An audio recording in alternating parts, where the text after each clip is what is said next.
Hello, my name is Professor Albert Nigrin. I'm the Executive Director and the Curator of the New Jersey International Film Festival.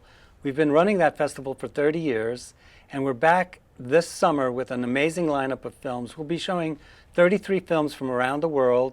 They'll all be getting their New Jersey premieres, and we're very proud to be doing a series of filmmaker interviews here at EBTV. Today we have a producer of a wonderful film that's very local because the filmmaker is from Old Bridge, New Jersey. His name is Justin Ho, but he's at another festival. So today we have James Orfanos here. He's the producer, and Broken Pieces is the name of the film. It's going to be playing on Saturday, May 31st at 7 o'clock in person, but it'll also be available online for 24 hours on that day. And it'll be preceded by Chambers Street by Scott Dempsey Keenan. And both filmmakers will be there to do a Q&A afterward. All right, so Broken Pieces is a narrative film, and we follow these young people who are kind of going through love struggles. And the narrative is kind of very interestingly woven. Can you tell us a little bit about how the film came together? Yeah, so you're right. It's about 5 characters, essentially, who are unrelated, except for the fact that they have chaotic, messy relationships, hence the name Broken Pieces. How the film came about was Justin and myself, my brother, we were working on a film, another film, which was a much longer time frame.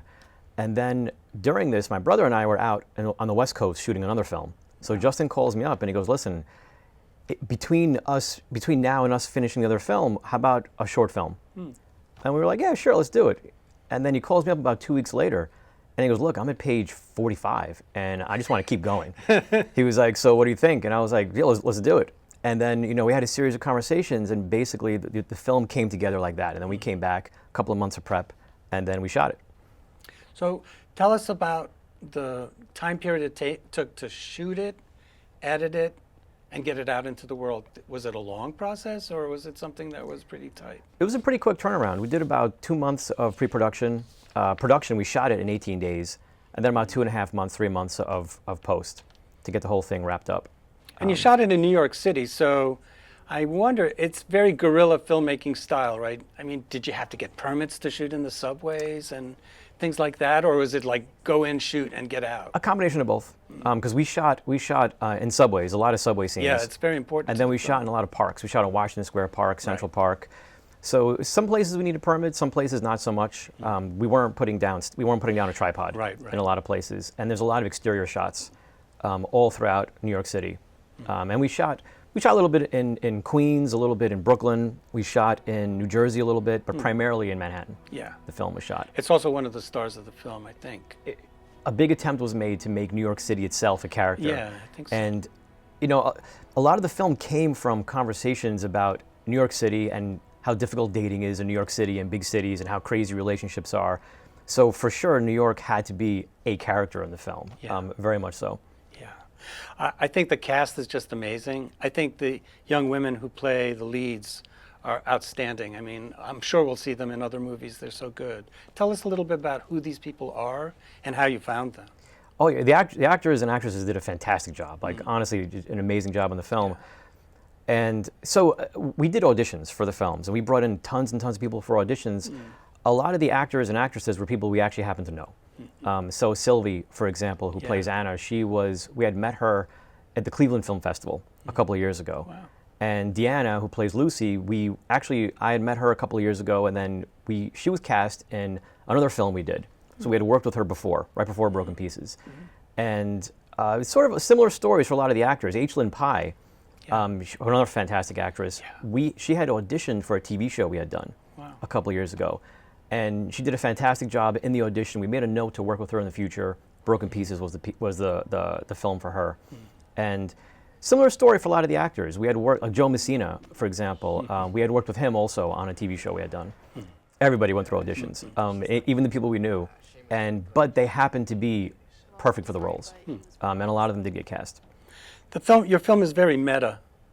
And people say, well, what the hell does that mean? I mean, it's really about the filmmaking process. You have 2 characters. Well, Alice is looking for love and wanting to propose to her lover. and she's being trailed around by, I can't remember his name, Jason? Yes, and so he's documenting the whole activity. Yep. So there's a film within the film that's taking place. Was that something you guys figured out right away, or did you add it after after Justin wrote the script? A lot of, so that you guys was... wrote the script, right?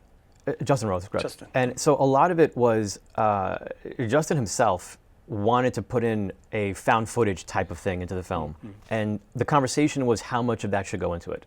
And it ended up being where there was going to be one character who was a filmmaker himself. There's the meta part, part of it.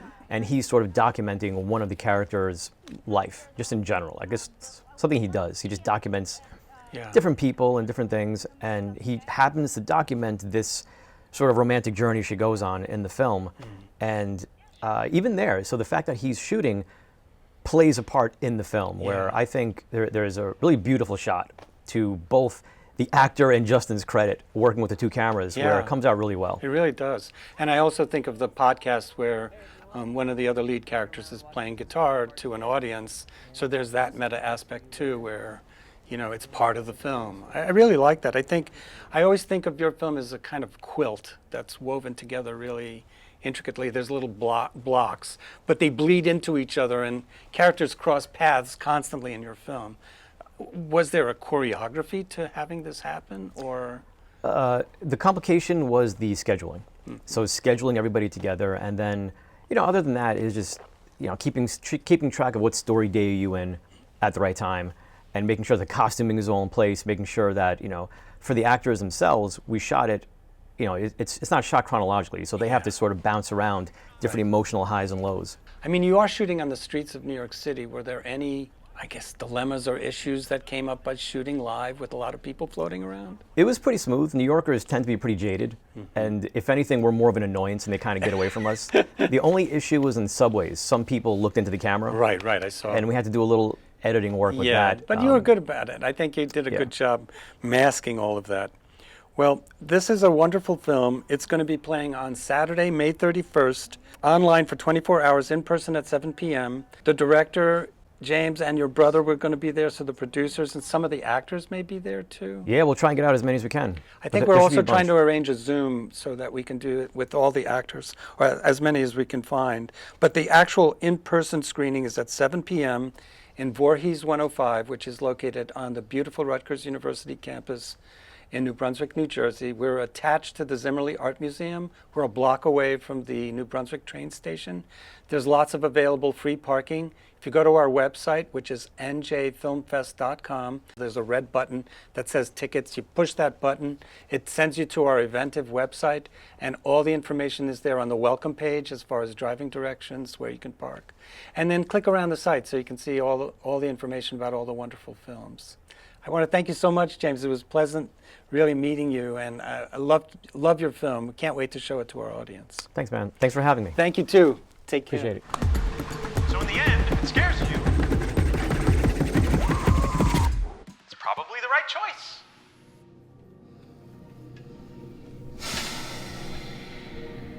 Se ti spaventa, allora è la cosa giusta da fare.